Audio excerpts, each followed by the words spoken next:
నమస్కారం, B news కి స్వాగతం. నేను మీ మహంతి. ముందుగా ఏంటంటే ముఖ్యాంశాలు.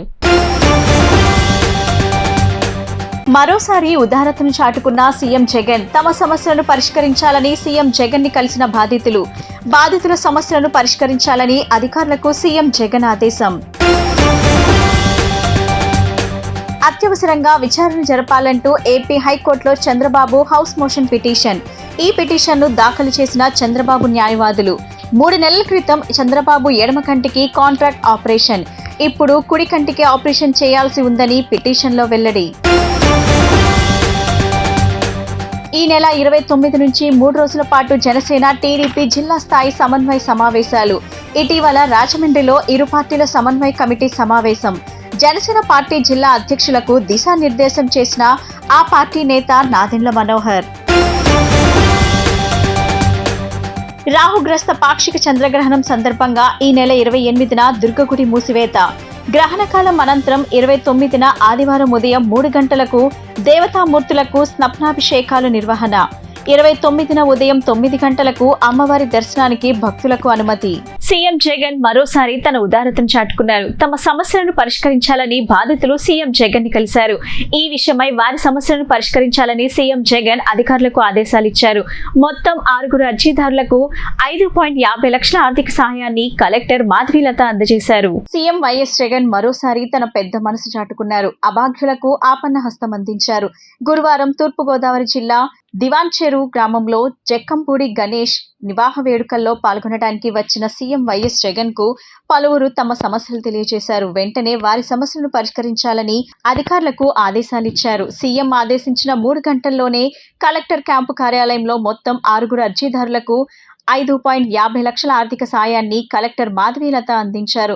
ధవళేశ్వరానికి చెందిన ఆర్ బాలకృష్ణ డిసెంబర్లో మలేషియాలో జరిగే వెయిట్ లిఫ్టింగ్ పోటీలకు వెళ్లేందుకు ప్రయాణ ఖర్చుల నిమిత్తం 2.50 లక్షల చెక్కు అందజేసినట్లు తెలిపారు. అలాగే వివిధ సమస్యలతో ఇబ్బంది పడుతున్న డాక్టర్ బిఆర్ అంబేద్కర్ కోనసీమ జిల్లా అన్నవరానికి చెందిన పెయ్యాల బాబురావుకు 1,00,000, రాపాక వెంకట సూర్యనారాయణకు 25,000, వాడపల్లికి చెందిన దాకే చంద్రఫణి కుమార్ కి 1,00,000, పోతవరానికి చెందిన షేక్ అబ్దుల్ ఖాదర్ కు 25,000 చెక్కు అందజేశామన్నారు. తండ్రిని కోల్పోయి ఇబ్బందుల్లో ఉన్న పెనుగొండకు చెందిన కె లక్ష్మీ కుమారికి 50,000 చెక్కు అందజేయడంతో పాటు ఉద్యోగం కోసం పశ్చిమ గోదావరి జిల్లా కలెక్టర్ కు సిఫార్సు చేసినట్లు తెలిపారు. పోతవరానికి చెందిన తోట ఇంద్రకుమారి ఇంటి స్థలం పట్టా కోసం సీఎంను కలిశారని, ఈ విషయమై తగిన చర్యలు తీసుకుంటామని కలెక్టర్ చెప్పారు.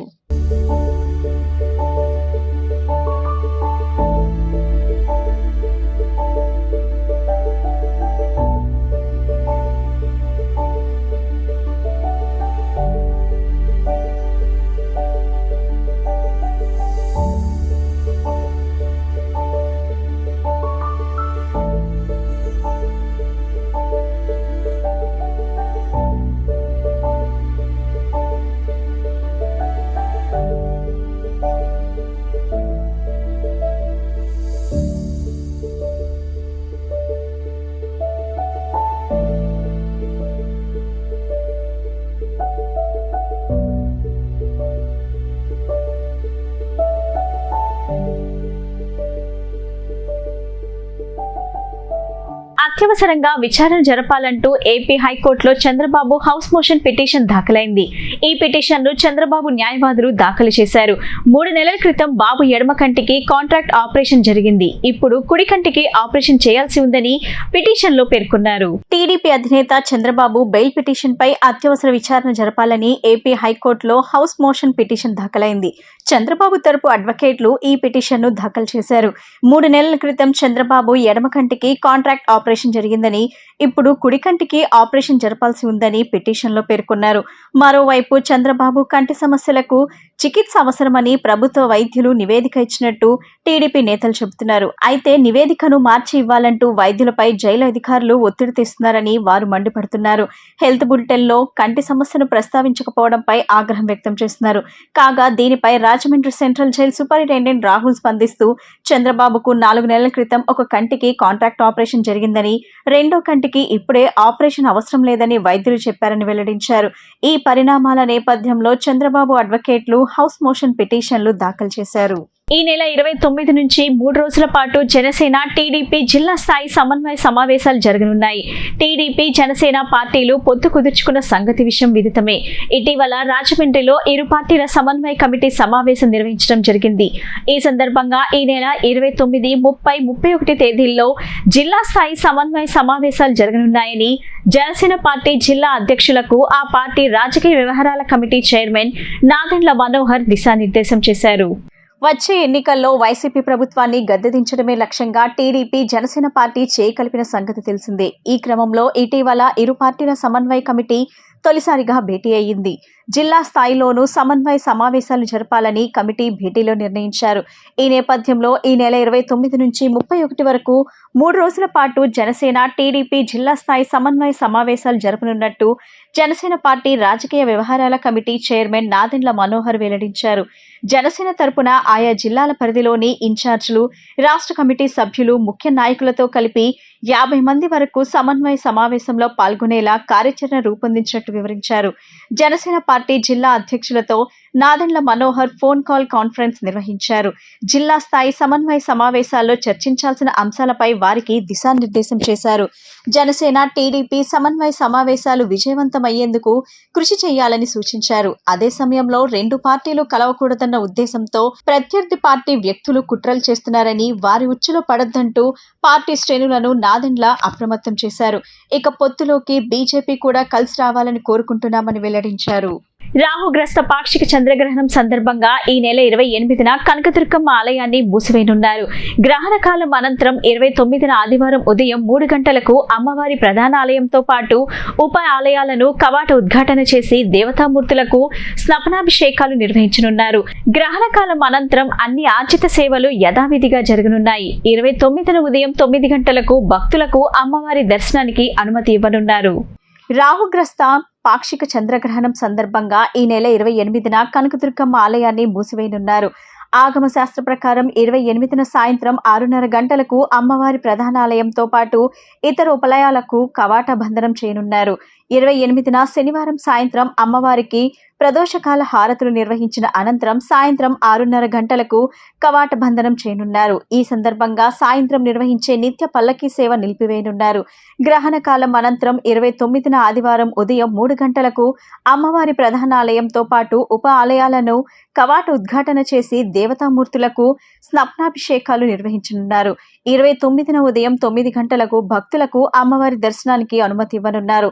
29 తెల్లవారుజామున నిర్వహించే ఆర్జిత సేవలు, సుప్రభాతం, వస్త్రసేవ మరియు ఖడ్గమాలార్చన నిలిపివేయనుండగా గ్రహణ కాలం అనంతరం అన్ని అర్జిత సేవలు యథావిధిగా జరగనున్నాయి.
రాష్ట్ర ప్రణాళిక శాఖ ఆధ్వర్యంలో నీతి ఆయోగ్ సహకారంతో ఇంధనం పరిశ్రమలపై వర్క్ షాప్ రెండో రోజు కూడా నిర్వహించడం జరిగింది. ఈ వర్క్ షాప్ లో ఉత్పాదక రంగాలైన ఇంధనం, రవాణా, ఐటీ, పర్యాటకం, పరిశ్రమలు, మౌలిక వసతులు, పెట్టుబడులు, చేనేత మరియు వస్త్ర, గృహ, టిట్కో అంశాలపై దృక్కోణ ప్రణాళిక రూపొందించేందుకు కసరత్తు చేశారు.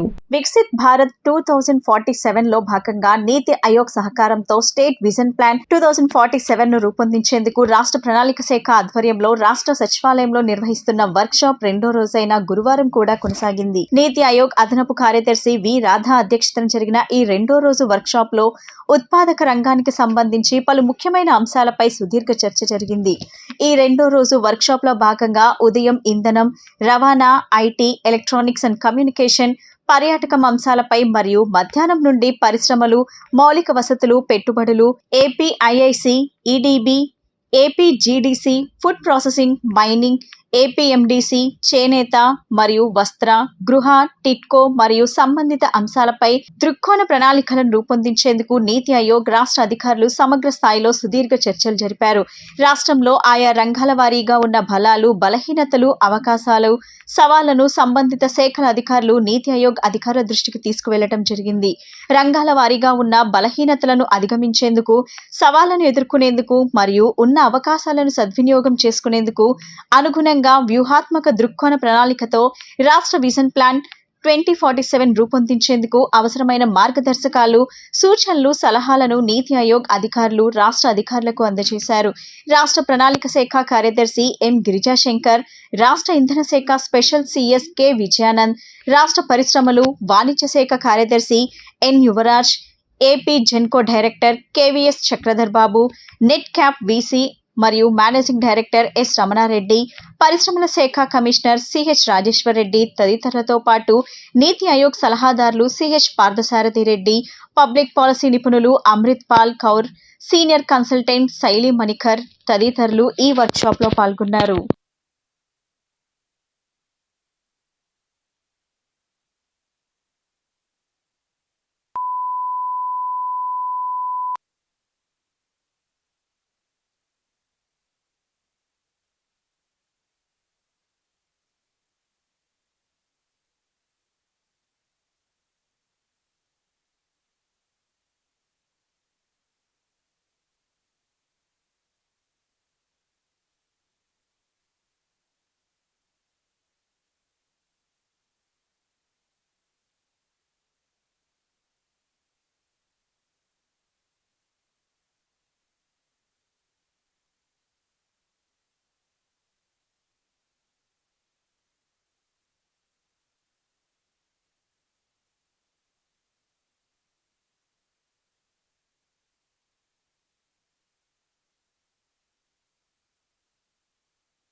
ఈ రాష్ట్రంలో జగన్ ప్రభుత్వం బడుగులను ఊచకోత కోసి వారి హక్కుల్ని కాలరాసి బస్సు యాత్ర చేపట్టిందని తెలుగుదేశం నేత అచ్చెన్నాయుడు ధ్వజమెత్తారు. టీడీపీ కేంద్ర కార్యాలయం ఎన్టీఆర్ భవన్ లో ముఖ్య నేతలు సమావేశమై తాజా రాజకీయ పరిణామాలపై చర్చించారు.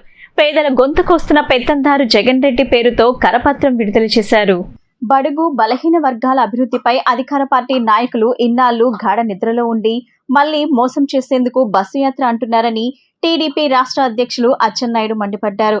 పేదల గొంతుకొస్తున్న పెత్తందారు జగన్ రెడ్డి పేరుతో తెలుగుదేశం కరపత్రం విడుదల చేసింది. ఎన్టీఆర్ భవన్ లో వివిధ వర్గాలపై వైసీపీ చేసిన దాడులకు సంబంధించి ఏర్పాటు చేసిన ఫోటో ఎగ్జిబిషన్ ను అచ్చెన్నాయుడు ముఖ్య నేతలు తిలకించారు. బడుగులను ఊచకోత కోసి హక్కులను జగన్ ప్రభుత్వం కాలరాసిందని విమర్శించారు. దారి మళ్లించిన ఎస్సీ, ఎస్టీ సబ్ ప్లాన్ నిధుల గురించి సమాధానం చెప్పి వైసీపీ బస్సు యాత్ర చేపట్టాలని హితవు పలికారు. నిధులు లేని, ఆర్థిక సాయం అందించలేని కార్పొరేషన్లను ఏర్పాటు చేసి బీసీ కులాలను మోసం చేశారని ఆక్షేపించారు. బీసీలకు అన్యాయం జరుగుతుంటే నోరు తెరిచి మాట్లాడలేని బీసీలకు మంత్రి పదవి ఇచ్చారని ధ్వజమెత్తారు. పవర్ లేని పదవులు బీసీ, ఎస్సీ, ఎస్టీ, మైనార్టీలకు ఇస్తే లాభమేముందని ప్రశ్నించారు.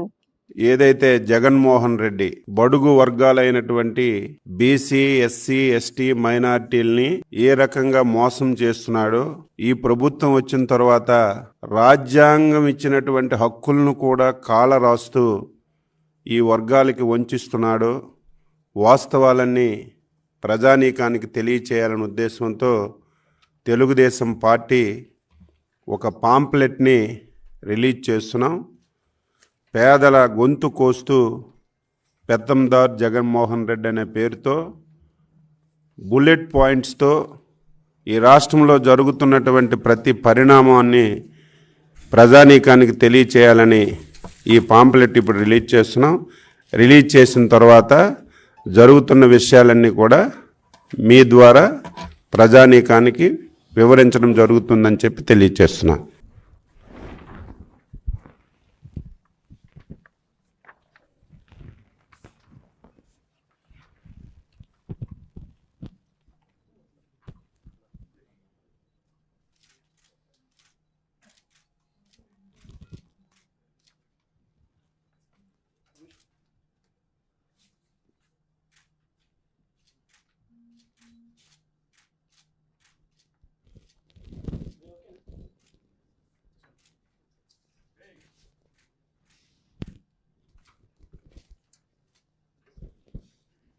విప్లవాత్మక సంస్కరణలతో సీఎం వైఎస్ జగన్మోహన్ రెడ్డి అందిస్తున్న ఈ సుపరిపాలనను క్షేత్రస్థాయిలో ఇంటింటికి వివరిస్తామని సెంట్రల్ ఎమ్మెల్యే మల్లాది విష్ణు అన్నారు. సామాజిక సాధికార యాత్ర పేరుతో పేదల కోసం తాము బస్సు యాత్ర చేస్తుంటే జైల్లో ఉన్న వ్యక్తి కోసం టీడీపీ యాత్రలు చేయడం విడ్డూరంగా ఉందని ఎమ్మెల్యే అన్నారు. బాబు అరెస్టు తర్వాత వరుసగా తెలుగుదేశం చేపట్టిన కార్యక్రమాలు అట్రఫ్లాప్ అయ్యాయని ఎద్దేవా చేశారు. అలాగే టీడీపీ జనసేన కలయికతో కొత్తగా జరిగే అద్భుతాలు ఏమీ ఉండవని ఆయన అభిప్రాయం వ్యక్తం చేశారు. ప్రజలకు మెరుగైన జీవన ప్రమాణాలు అందించే దిశగా ప్రభుత్వం విశేషంగా కృషి చేస్తుందని రాష్ట్ర ప్లానింగ్ బోర్డు ఉపాధ్యక్షులు సెంట్రల్ ఎమ్మెల్యే మల్లాది విష్ణు అన్నారు. నిన్న 1వ డివిజన్ 1వ వార్డు సచివాలయ పరిధిలో స్థానిక కార్పొరేటర్ ఉద్దంటి సునీతతో కలిసి గడప గడపకు మన ప్రభుత్వం కార్యక్రమం నిర్వహించారు. ప్రశాంత్ కాలనీలో విస్తృతంగా పర్యటించి 172 గడపలను సందర్శించారు. తెలుగుదేశం హయాంలో ప్రాంతం ఎంతగా వెనుకబడిందో, ఈ ప్రభుత్వం అధికారంలోకి వచ్చాక ఏ మేర అభివృద్ధి చెందిందో స్థానికులకు వివరిస్తూ ముందుకు సాగారు. గుణదల ఆర్బీఓని సైతం వీలైనంత త్వరగా పూర్తి చేయాలనే కృత నిశ్చయంతో ఈ ప్రభుత్వం పనిచేస్తున్నట్లు మల్లాది విష్ణు తెలిపారు. కానీ కొందరు కోర్టులలో వేసిన కేసుల కారణంగా పనులు కొంత ఆలస్యమయ్యాయని, త్వరలో స్టేజ్ 2 పనులకు టెండర్లు పిలుస్తామని చెప్పారు. ఇప్పటికే 12.50 కోట్లతో భూమిని కూడా సేకరించినట్లు వెల్లడించారు. అలాగే ఇరిగేషన్ శాఖ ద్వారా రాష్ట్ర ప్రభుత్వం ఈ ప్రాంతంలో మరో 2 వంతెనలు మంజూరు చేసినట్లు ఎమ్మెల్యే చెప్పారు. త్వరలోనే పనులు ప్రారంభిస్తామని, ఈలోగా ట్రాఫిక్ కు ఎక్కడా అంతరాయం ఏర్పడకుండా ఉలచారు కంపెనీ మీదుగా ఇన్నర్ రింగ్ రోడ్ తో పాటు దౌ బుచ్చయ్య కాలనీ వైపు రహదారులను మెరుగుపరుస్తున్నట్లు తెలియజేశారు. 909,37,00,000 సంబంధించినటువంటి వెల్ఫేర్ అంతా కూడా ఈ సచివాలయంలో చేయడం జరిగింది. ముఖ్యంగా విజయవాడ సెంట్రల్ నియోజకవర్గంలో ఇప్పటి వరకు బ్రహ్మాండమైనటువంటి సంక్షేమం, అభివృద్ధి రెండు కూడా జరిగింది. మొన్ననే చేదోడు కార్యక్రమం జరిగింది. దీంట్లో రజకులకి, నాయి బ్రాహ్మణ్స్కి, టైలర్స్కి 2,500 వరకు దాదాపు అందరికీ కూడా నిధుల్ని జమ చేయడం జరిగింది. ఇంత పెద్ద ఎత్తున నిధుల్ని జమ చేసినటువంటి ప్రభుత్వం గతంలో కూడా ఎప్పుడు లేదు, రాబోయే రోజుల్లో కూడా ఎప్పుడు కూడా ఉండదు. జగన్మోహన్ రెడ్డి గారి నాయకత్వంలో జగన్మోహన్ రెడ్డి గారు ప్రజలకి ఏ అంశాలు అవసరమో వాటి మీద దృష్టి కేంద్రీకరిస్తుంది. జగనన్న ఆరోగ్య సురక్ష 7,000 మందికి ఇప్పటివరకు కూడా ట్రీట్మెంట్ చేసాము, రిఫరల్కి వెళ్ళడం జరిగింది, మందులు ఇచ్చాము, టెస్టులు చేసాము, ఇదంతా చేసాము. అలాగే రేపు 1వ తారీఖు నుంచి పెద్ద ఎత్తున ఆంధ్రప్రదేశ్కి జగన్మోహన్ రెడ్డి గారు ఎందుకు అనే కార్యక్రమాన్ని లాంచ్ అయిపోతున్నాం. ఈ కార్యక్రమం ప్రజలందరూ కూడా ఏంటి పార్టీ ఈ రకంగా పిలిపించింది అని చెప్పారు. నిజమే, వాస్తవమే. ఈ రాష్ట్రానికి ముఖ్యమంత్రిగా జగన్మోహన్ రెడ్డి గారే ఉండాలి. భవిష్యత్ తరాల వారికి విద్య, వైద్యం, పారిశ్రామిక రంగం, వ్యవసాయం, మహిళా సాధికారత ఇలాంటి రంగాల అన్నింటిలోనూ కూడా ఒక విప్లవాత్మకమైనటువంటి మార్పులు తీసుకొచ్చి అవినీతి లేనటువంటి పరిపాలనని ప్రజలకి అందిస్తున్నటువంటి తరుణంలో ప్రతి ఇంటికి 1వ తారీఖు నుంచి పోయి ఒక ప్రోగ్రామ్ని ఆర్గనైజ్ చేసుకుంటూ ప్రజల్ని చైతన్యపరిచి కావాలి జగన్ అనే ఒక నినాదం, ఈ రాష్ట్రానికి మళ్ళీ ముఖ్యమంత్రిగా జగన్మోహన్ రెడ్డి గారు ఎందుకు ఉండాలి. వైసీపీ ప్రభుత్వం వచ్చాక ఏ వర్గానికి మేలు చేయలేకపోయారని Andhra Pradesh Congress committee vice president Kolanukonda Shivaji అన్నారు. వైసీపీ ప్రభుత్వం చేపట్టింది సామాజిక న్యాయ బస్సు యాత్ర కాదని సామాజిక అన్యాయ యాత్ర అని ధ్వజమెత్తారు. బీసీ కార్పొరేషన్లను ఏర్పాటు చేసి ₹1 అయినా వాటికి కేటాయించారని ఆయన నిలదీశారు. అధికార పార్టీ చేపట్టబోయే సామాజిక న్యాయ బస్సు యాత్రపై Andhra Pradesh Congress committee vice president Kolanukonda Shivaji విమర్శలు చేశారు. గాంధీనగర్లోని ఆయన కార్యాలయంలో ఏర్పాటు చేసిన విలేకరుల సమావేశంలో ఆయన మాట్లాడుతూ వైసీపీ చేపట్టింది సామాజిక అన్యాయ బస్సుగా తాము భావిస్తున్నట్లు పేర్కొన్నారు. బీసీ మంత్రి జోగి రమేష్ చేస్తున్న వ్యాఖ్యలు హాస్యాస్పదంగా ఉన్నాయన్నారు. వైసీపీ ప్రభుత్వం అధికారంలోకి వచ్చిన తరువాత బీసీలకు ఒరిగిందేమీ లేదన్నారు. గత ప్రభుత్వం వరకు ఉన్న బీసీలకు చెందిన అనేక పథకాలను రద్దు చేశారని ప్రశ్నించారు. కర్ణాటకలో కాంగ్రెస్ పార్టీ అధికారంలోకి వచ్చిన మాదిరిగానే తెలంగాణ, ఆంధ్రప్రదేశ్లో కాంగ్రెస్ అధికారంలోకి వస్తుందని జోస్యం చెప్పారు. ఏపీ అభివృద్ధి ఒక్క కాంగ్రెస్ తోనే సాధ్యమైందని పేర్కొన్నారు. రాష్ట్ర అభివృద్ధిని రాష్ట్రంలోని అన్ని ప్రాంతీయ పార్టీలు కేంద్ర బీజేపీకి తాకట్టు పెట్టాయని ధ్వజమెత్తారు. రజకులకి సంబంధించిన భూమిని ఆయన మద్దతుదారులు కబ్జా చేశారు. ఆయన కూడా ఆయన పట్టించుకున్న పాపాన పొల చిన్న పొలాలకి ఎవరికి చెప్పుకుంటారు? ఈ ప్రభుత్వానికి, ప్రజాప్రభుత్వం తప్ప ఎవరికి చెప్పుకుంటారు? వాళ్ళేమో భుజబలం ఉన్నోళ్ళు, కండబలం ఉన్నోళ్ళు కాదు కదా. కాబట్టి చిన్న చిన్న వర్గాలకు సంబంధించిన హక్కులు కాపాడే దానికోసం కొంచెం ఉదారంగా వ్యవహరించాలని చెప్పి మీ సామాజిక న్యాయ యాత్ర బస్సు ప్రారంభోత్సవానికి ముందు కూడా మీరు ఒక శ్వేతపత్రం కనుక రిలీజ్ చేసినట్టయితే మా వర్గాల ప్రజలు ఓహో నిజమేనా అని అందరికి ఇచ్చే జగనన్న ఒడి, విద్యా దీవెన అది అందరికి ఇస్తున్నారుగా, మాకు ఇచ్చేది ఏముంది? మాకు ఇచ్చేది ఏంటో మాకు చెప్పండి. మాకు ఇచ్చే సబ్సిడీ లోన్లు ఏంటో చెప్పండి. మాకు నేషనల్ బీసీ కార్పొరేషన్ నుంచి కానీ, ఏపీ బీసీ ఫైనాన్స్ కార్పొరేషన్ నుంచి కానీ మా వర్గాలకి ఏదైనా స్వతంత్రంగా వ్యాపారం చేసుకునే దానికోసం ఏమైనా ఇచ్చారా అని చెప్పి మేము అడుగుతా ఉన్నాం. ఇవన్నీ కూడా రాష్ట్ర ప్రభుత్వ వైఫల్యాన్ని కూడా ఈ నెల 29వ తారీఖు నాడు ఆంధ్రప్రదేశ్ కాంగ్రెస్ కమిటీ గౌరవనీయులు అధ్యక్షులు ప్రెసిడెంట్ గిడుగు రుద్రరాజు గారి మార్గదర్శకత్వంలో జరిగే ఈ బీసీ గుంటూరులో జరిగే సభని జయప్రదం చేయవలసిందిగా ఈ చుట్టుపక్కల ప్రాంతాల్లో ఉండే బీసీ జనాభాకి మీ ద్వారా విజ్ఞప్తి చేస్తూ సెలవు తీసుకుంటాము. అనారోగ్యంతో బాధపడుతూ ఆరోగ్యశ్రీ పరిధిలోకి రాని వైద్య సేవలు పొందని వారికి తూర్పు నియోజకవర్గం వైసీపీ ఇన్ఛార్జ్ దేవినేని అవినాష్ ముఖ్యమంత్రి సహాయ నిధి నుండి చెక్కులను అందజేశారు. ఈ మేరకు దేవినేని అవినాష్ కార్యాలయంలో ముఖ్యమంత్రి సహాయ నిధి కొరకు అర్జీలు పెట్టుకోగా నియోజకవర్గ పరిధిలోని 2వ డివిజన్ కి చెందిన శిరీషకి 1,30,000, 5వ డివిజన్ కి చెందిన సైదమ్మకి 70,000, 21వ డివిజన్ కి చెందిన విజయదుర్గకి 90,000 మంజూరు కాగా వైద్య ఖర్చుల నిమిత్తం ముఖ్యమంత్రి సహాయ నిధి ద్వారా మంజూరు అయింది. ఈ సందర్భంగా అవినాష్ కార్యాలయంలో కార్పొరేటర్లు అంబడిపూడి నిర్మలా కుమారి, కలపాల అంబేద్కర్, పుప్పాల కుమారి, వైసీపీ నాయకులు సొంగ రాజ్ కమల్, చిత్రం లోకేష్ చేతుల మీదుగా లబ్ధిదారులకు చెక్కులను అందజేశారు. మీడియా మిత్రులకు నమస్కారం తెలుపుకుంటూ ఈ రోజున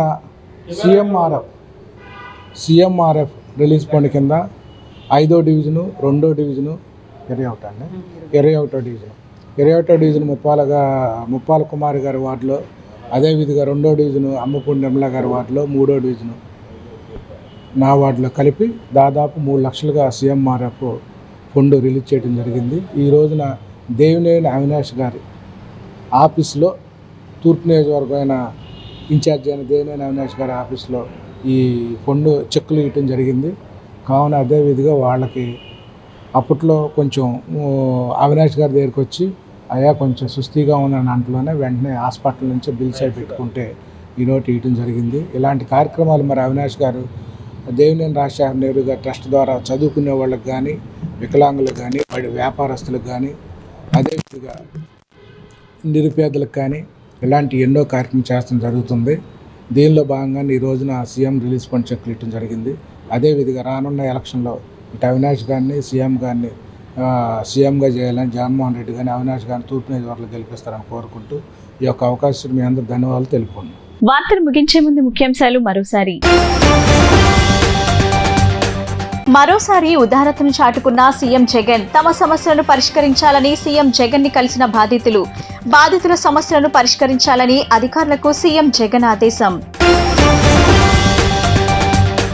అత్యవసరంగా విచారణ జరపాలంటూ ఏపీ హైకోర్టులో చంద్రబాబు హౌస్ మోషన్ పిటిషన్. ఈ పిటిషన్ను దాఖలు చేసిన చంద్రబాబు న్యాయవాదులు 3 నెలల క్రితం చంద్రబాబు ఎడమ కంటికి కాంట్రాక్ట్ ఆపరేషన్, ఇప్పుడు కుడి కంటికి ఆపరేషన్ చేయాల్సి ఉందని పిటిషన్లో వెల్లడి. ఈ నెల 29 నుంచి 3 రోజుల పాటు జనసేన టీడీపీ జిల్లా స్థాయి సమన్వయ సమావేశాలు. ఇటీవల రాజమండ్రిలో ఇరు పార్టీల సమన్వయ కమిటీ సమావేశం. జనసేన పార్టీ జిల్లా అధ్యక్షులకు దిశానిర్దేశం చేసిన ఆ పార్టీ నేత నాదెండ్ల మనోహర్. రాహుగ్రస్త పాక్షిక చంద్రగ్రహణం సందర్భంగా ఈ నెల 28న దుర్గగుడి మూసివేత. గ్రహణకాలం అనంతరం 29న ఆదివారం ఉదయం 3 గంటలకు దేవతామూర్తులకు స్నపనాభిషేకాలు నిర్వహణ. 29న ఉదయం 9 గంటలకు అమ్మవారి దర్శనానికి భక్తులకు అనుమతి. ఈ బులెటిన్ ఇంతటితో సమాప్తం. తిరిగి మరో బులెటిన్లో కలుద్దాం. నమస్కారం.